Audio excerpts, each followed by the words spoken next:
before that, you look at this picture and have so many copies of that. Keep one in wallet, keep one in your bedroom, everywhere. Keep one on your desk where you are working. And look at that picture.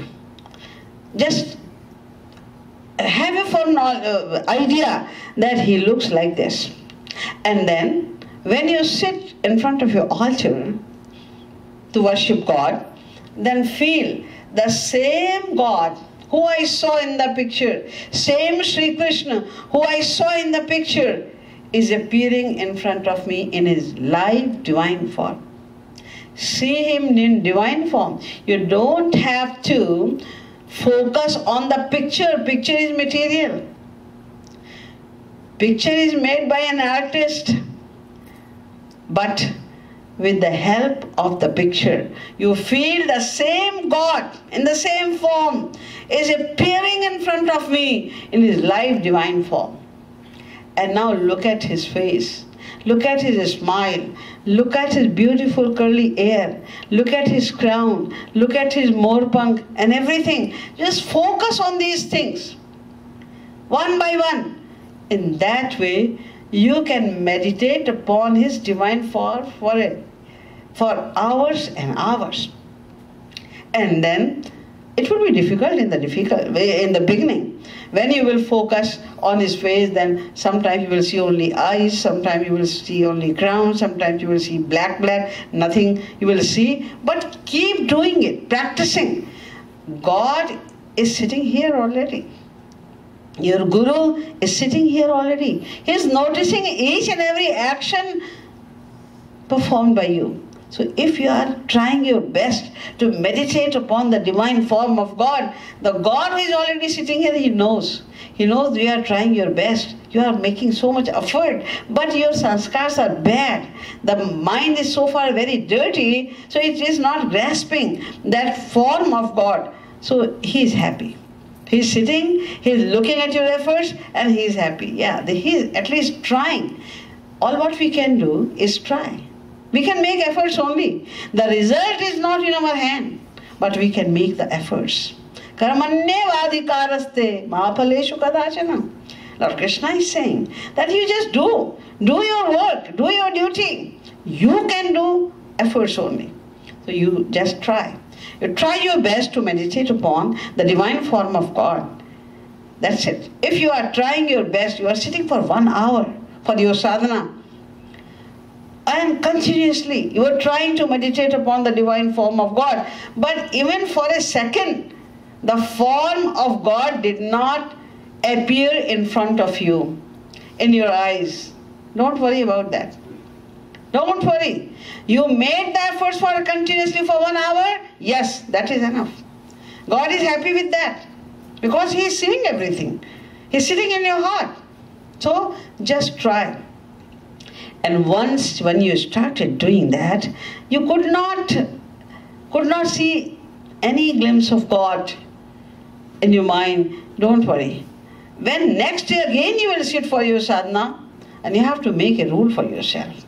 Before you sit for your sadhana, before you start your sadhana of devotion, you have to decide that I have to do my sadhana from this time to this time at this place. No matter what, I have to do my sadhana. Why? Whenever we will get the time, I will do my sadhana. Why should I decide? Why should I promise? Why should I should take an oath that I have to do this? Because if you will not make a rule for yourself that I will do sadhana from this time to this time for sure, then what will happen? Today you will get up at 4 o'clock and you will do your sadhana very nicely. Next day, oh, it's too early, oh, I feel sleepy, I will do later on. I have to do sadhana anyway, I will do it 9 o'clock or whenever I will wake up. And then you will start doing 8 o'clock, and as soon as you started your sadhana, somebody came to visit you or some phone came to you, you had to go somewhere or you have to talk to someone. That day your sadhana was not done properly. Next day again, you will say, I will do sadhana at 9 o'clock, and then you had to go. Within 15 days, you will finish. You will no more sadhana. That's why you have to have a resolution in your mind, firm resolution, that yeah, I have to do sadhana. And from this time to this time, I will not do anything at all except practicing devotion, doing my sadhana. So you have to be honest to yourself. This is called self-discipline. It's very important for us. And then, now you have decided that I have to do this sadhana, and this is my Ishtadev. Have the picture of your Ishtadev or your Guru. That's it. No other pictures. Otherwise, our mind is already that fickle, is very chanchal. Chanamayati patalam, chanamyati namastalam. If you have many pictures of God, then there will be more distraction. And then you have a doubt, oh, I am not worshipping Hanumanji, then Hanumanji will be annoyed to me. I am not worshipping Ramchandji, he will be annoyed. On the one hand, you are saying they are one and the same. On the other hand, you are saying that if I am not practicing, if I am not worshipping them, they will be annoyed. Who will be annoyed? If you married with a man who was wearing that kind of dress which is typical dress at the time of marriage, and then you are seeing a picture of your husband in a suit, then would you be afraid that your husband will be annoyed? Because you married with someone with the other kind of attire? No, the husband is same in a different dress. So he may wear suit, he may wear pajama, kurta or whatever, but the personality is same. In the same way, there are many forms of God, but the God is same. So if you are worshipping one form of God, why the same God will annoy in other forms? Just think about it. We have to be ananya. Ananya. This is called ananyata. To worship one form of God is called ananyata.